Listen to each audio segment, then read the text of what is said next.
You're watching Equine VIP because if it's about horses, we cover it. I'm Susan Ashbrook, and this episode is being brought to you by Carrots Riding Apparel. We're going to be speaking to novelist Jane Smiley, one of my favorites, and her trainer, Eckstein. We've got a lot to go over today. I'm really excited to meet them. Let's go meet them now. Now, Jane, you have quite a history of writing books that include horses, yes, about horses, and I'd love to hear how your fascination with horses, your passion, started. I really, truly have no idea, but it was, entrenched in my earliest consciousness. I wanted a pony, I wanted a horse, I wanted Flicka, I wanted Fury, I wanted whatever was on offer. I wanted a unicorn, How much research goes into each book that you write? Well, a lot went into Horse Heaven because it was about horse racing, and I had gotten a horse, Mr. T, and he had a tattoo under his lip, but I didn't know what it meant. And this was in the mid-90s. And so I sent off to the jockey club with his tattoo, and it came back with 9 pages of his racing history. And the reason there was an asterisk on the tattoo was that he was bred in Germany, raced in France, came to America, raced all over the East Coast, all over the West Coast, and then ended up in Chicago. And this was really, really inspiring to me. In the first place, I felt like he'd been around more than I had. Well-traveled. Very well-traveled, and if he'd been to, the French racetracks, he was obviously very sophisticated. I wanted to learn to ride him, but I also, that was where Ellen came in. Yeah. But I also wanted to learn about the life he had led, and so that led to writing Horse Heaven. And he is in Horse Heaven as Mr. T, the horse who communicates through the animal communicator. And who at one point says, "I'm not a prophet, I'm just a horse." Oh, I know. I love that book, and I hope that our viewers will get it and read it. You'll love it too. And speaking of books, let's jump into Ellen's book. Ellen has a book out now called Bringing It Together. The book's title really says what the book is about, wouldn't you say? It does, yeah. I'm a dressage rider, and that's what I've done almost my whole life. I was introduced to a man named Tom Dorrance.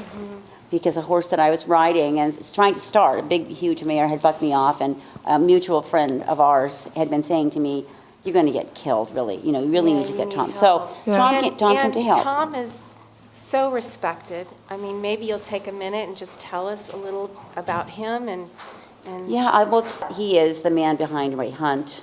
Most all of the top horsemen coming from the horsemanship vein. So he became a mentor to you. And yes, and thanks to my friend Jeanette Hogan. And then not only did he help me with this horse that had bucked me off, but then he got on my dressage horse, which I first rode for him.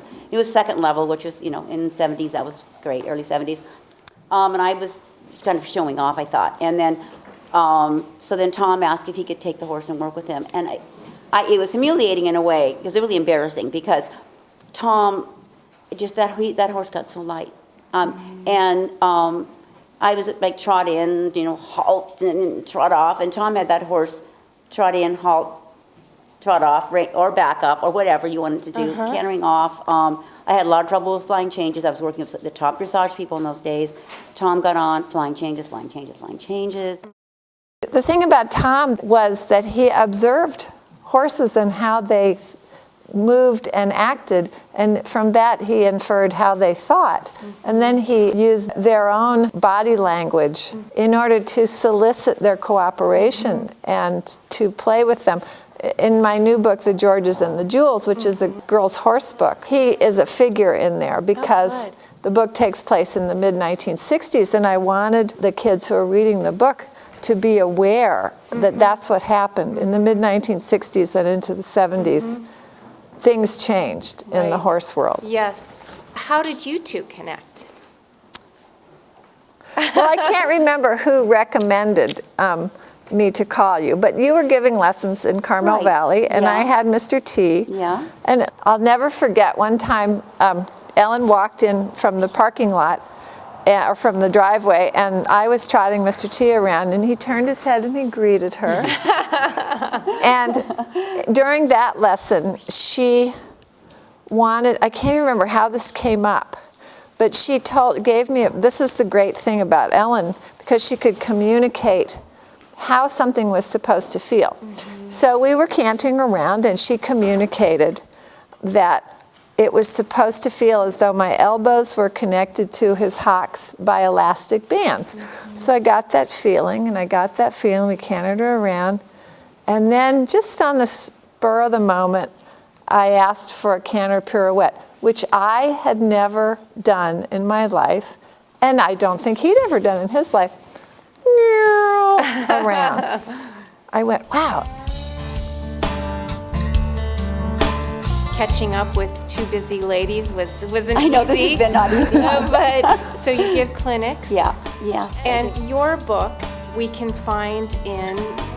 You mentioned you have a website. We have a website. It's bringing it together dressage.com. And I understand it's for sale on Barnes and Noble. Super. And in Jane's books, Amazon.com, Barnes and They're Noble. Random House, so wherever there is Random House, there are these books.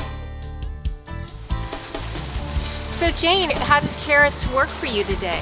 Oh, I thought they were great. The cut is really nice. And the great thing about the gloves is you can actually tie your shoes with them on. So everything is great. Thank you very much.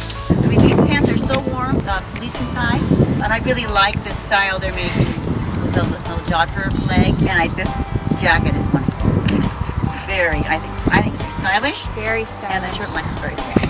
Good. And the gloves are great too, so I really, really appreciate them. I like them a lot. I really do love carrots. Thanks. I have a lot of them.